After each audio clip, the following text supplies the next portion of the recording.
வேதத்தின் மகத்துவ நிகழ்ச்சிக்கு உங்களை அன்புடனே வரவேற்கிறேன். இந்த நாள் மகத்துவம் சுத்தமான ஜலம். சுத்தமான ஜலம். என் கைகளிலே ஒரு ஜலம் உண்டு. 4ஆம் அதிகாரத்திலே வாசிக்கப்பட்டது, இந்த தண்ணீரை குடிக்கிறவனுக்கோ மறுபடியும் தாகம் உண்டாகும். ஆனால் நான் கொடுக்கிற தண்ணீரை குடிக்கிறவனுக்கோ ஒரு நாளும் தாகம் உண்டாகாது என்று சொல்லி சுத்தமான தண்ணீரை அல்லது சுத்தமான ஜலத்தை நான் வைத்திருக்கிறேன் என்று ஆண்டவராக இயேசு கிறிஸ்து சொல்லுகிறார். எசேக்கியேல் தீர்க்க தரிசன புஸ்தகம் 36ஆம் அதிகாரம் 25ஆம் வசனம், நான் உங்கள் மேல் சுத்தமான ஜலம் தெளிப்பேன், உங்களுடைய எல்லா அசுத்தங்களையும் நரகலான விக்கிரகங்களையும் நீக்கி உங்களை சுத்தமாக்குவேன், நீங்கள் சுத்தமாவீர்கள் என்று.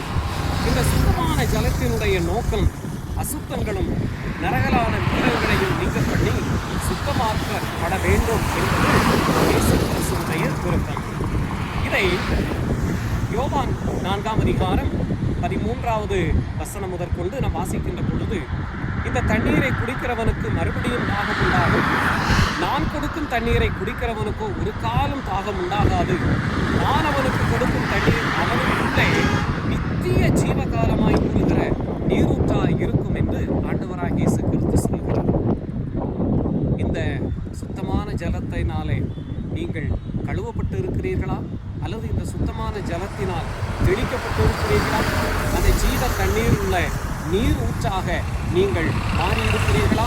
மீண்டும் சந்திப்போம்.